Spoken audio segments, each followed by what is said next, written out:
Baik, Assalamualaikum warahmatullahi wabarakatuh.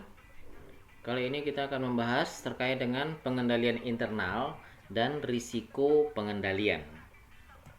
Oke, jadi pengendalian internal yang baik itu lebih mampu mencegah kecurangan dibandingkan dengan temuan yang didapatkan oleh para auditor yang baik. Kenapa para auditor yang baik? Karena di sini diasumsikan bahwa auditor yang baik itu adalah auditor yang independen, kemudian yang mau mengungkapkan seluruh temuan-temuan yang material. Untuk apa? Untuk memperbaiki pengendalian internal. Jadi sama dengan kalau pepatah biasa mengatakan mencegah lebih baik daripada mengobati. Karena memang untuk mengobati memang harus diketahui dulu, harus ditemukan dulu sumber penyakitnya, baru diobati. Ya, oke. Kemudian sebuah cerita. Segera setelah audit yang ke-10 pada Yayasan Bela Bangsa atau YBB, Kantor Akuntan Publik Andi dan rekan menginformasikan kepada YBB bahwa mereka memiliki temuan. Apa temuannya? Kepala akuntan YBB telah menggelapkan uang senilai 2 miliar. Jadi, auditor dari Kantor Akuntan Publik Andi dan rekan yang memeriksa YBB menemukan bahwa akuntan atau akuntan YBB, ya, akuntan YBB, karyawan YBB telah menggelapkan uang senilai 2 miliar. Jadi YBB tentu ingin mengetahui bagaimana cara akuntannya melakukan hal tersebut, dan bagaimana hal tersebut dapat terjadi, dan bagaimana juga kok tidak bisa dideteksi oleh Adi dan rekan sebelumnya. Karena hal ini baru dideteksi oleh Adi dan rekan pada audit yang ke-10. Oke. Nah, tentu saja Johan Andi merespons bahwa ia harus memahami bagaimana kecurangan tersebut dilakukan untuk menjawab pertanyaan YBB. Jadi sebagai auditornya Johan Andi ini adalah merupakan auditor jadi dari Andi dan rekan. Atas pertanyaan YBB yang menanyakan kok bisa terjadi ya? Kok dulu kalian nggak bisa mendeteksi? Nah, atas pertanyaan itu maka si Johan Andi itu merasa memang bahwa ia harus memahami bagaimana kecurangan tersebut dilakukan. Bagaimana kecurangan tersebut bisa terjadi. Ya. Ternyata setelah mempelajari proses transaksi atau pengendalian internal dari YBB, maka ditemukan bahwa kantor-kantor cabang YBB itu terletak di beberapa provinsi yang berbeda-beda dengan kantor pusatnya. Seluruh dana dikumpulkan dari kantor cabang dan kemudian dikirim dalam bentuk cek kepada kepala akuntan. Kepala akuntan seharusnya mengirim dana tersebut ke petugas penerimaan kas di kantor pusat dan mencatat pendapatan sesuai dengan cek yang diterima. Oke. Nah, namun sayangnya tidak ada pencatatan pendapatan maupun pencatatan tentang jumlah cek di setiap cabang, sehingga memungkinkan kepala akuntan untuk menggelapkan cek. Ya, ini memang berbahaya sekali. Pendapatan dari setiap cabang dikirimkan ke pusat, harusnya tentu ada pencatatan di cabang dan ada pencatatan di pusat. Jadi nantinya kepala akuntan seharusnya itu membandingkan antara pencatatan di cabang dengan pendapatan di pusat. Jumlah cek yang ada di cabang itu harus sama dengan jumlah cek yang ada di pusat. Ya, namun sayangnya justru kepala akuntan yang melakukan kecurangan dengan di cabang itu dibiarkan saja tidak melakukan pencatatan jumlah cek, kemudian di pusat juga tidak dengan sengaja tidak dibuat sebuah pencatatan. Nah, hal inilah yang seharusnya harus dipahami oleh kantor akuntan publik Andi dan rekan. Ya, memang ditemukan tapi terlambat. Sudah ditemukan pada pemeriksaan yang ke-10, artinya sudah 10 kali memeriksa YBB baru ditemukan. Selama ini akuntan tidak pernah diberitahu tentang prosedur tersebut dalam wawancara. Jadi Andi dan rekan atau yang diwakili oleh Johan Adi dalam hal ini untuk memahami SPI-nya itu melakukan wawancara. Namun dalam wawancara tersebut Johan Andi tidak diberitahu oleh si klien, tidak diberitahu oleh YBB tentang prosedur tersebut, tentang proses tersebut. Nah, mestinya auditor atau Johan Andi itu selain melakukan wawancara, dia juga harus melakukan simulasi terhadap penerimaan pendapatan yang ada pada klien.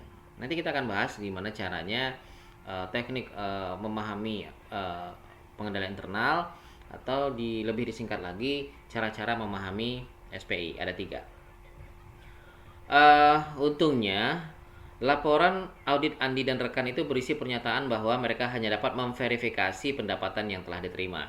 Jadi di dalam laporan audit Andi dan rekan ini, mereka menyatakan bahwa pendapatan yang mereka periksa adalah pendapatan yang hanya diterima oleh si klien. Ya, sementara itu menunjukkan bahwa si kantor akuntan publik Andi dan rekan tidak mampu mendeteksi pendapatan-pendapatan di luar yang diterima oleh klien.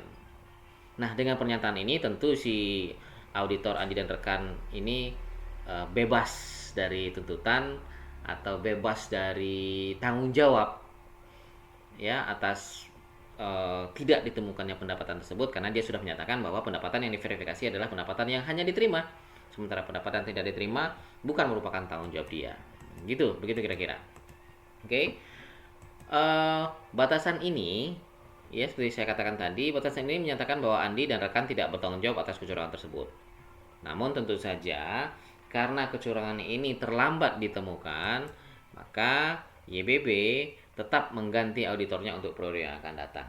Jadi dianggap Andi dan rekan ini tidak mampu untuk menemukan kecurangan secara dini, tidak mampu membantu klien dalam mencegah kecurangan. Ya. Kenapa hal tersebut terjadi? Salah satunya adalah auditor tidak memahami pengendalian internal klien secara optimal. Jika seandainya Andi dan rekan itu mampu memahami pengendalian internal dari si YBB, maka tidak pada pengauditan ke-10 ditemukannya. Ya, bisa jadi di pengauditan pertama sudah ditemukan, sehingga kecurangan yang sudah terjadi berulang-ulang tadi mampu dicegah oleh YBB. Jadi menurut standar pekerjaan lapangan yang kedua menyatakan bahwa pemahaman yang memadai atas pengendalian intern itu harus diperoleh untuk merencanakan audit dan menentukan sifat, saat, dan lingkup pengujian yang akan dilakukan. Standar pekerjaan lapangan yang kedua ini menyatakan bahwa auditor dalam mengaudit harus memahami pengendalian internal klien. Tujuannya untuk apa? Salah satunya tujuannya adalah untuk mendeteksi dini kecurangan material yang akan terjadi. Seperti cerita YBB tadi. Saya ulangi, cerita di YBB tadi terjadi, kecurangan yang dilakukan oleh kepala akuntan YBB itu terjadi karena auditor tidak memahami pengendalian internal secara optimal.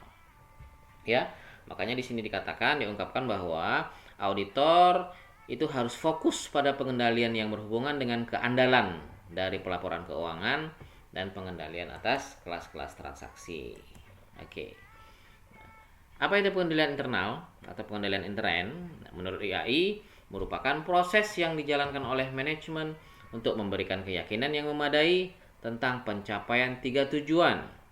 Apa tujuannya? Yang pertama, keandalan laporan keuangan, efektivitas dan efisiensi operasi, kepatuhan terhadap hukum dan peraturan yang berlaku. Jadi ketika pengendalian internal itu dijalankan oleh manajemen, maka laporan keuangannya diharapkan bisa lebih handal dan operasional perusahaan bisa lebih efektif dan efisien, serta entitas tersebut lebih patuh terhadap hukum dan peraturan yang berlaku. Itu menurut Ikatan Akuntan Indonesia. Sementara menurut International Standard on Auditing atau ISA nomor 315 315.4C, ingat ISA 315.4C yang mana tahu keluar di soal kuis. Pengendalian internal adalah merupakan proses yang dirancang, diimplementasikan, dan dipelihara oleh pihak yang bertanggung jawab atas tata kelola, manajemen, dan personil lain untuk menyediakan keyakinan memadai tentang pencapaian tujuan suatu entitas yang berkaitan dengan keandalan laporan keuangan. Sama, nyaris sama.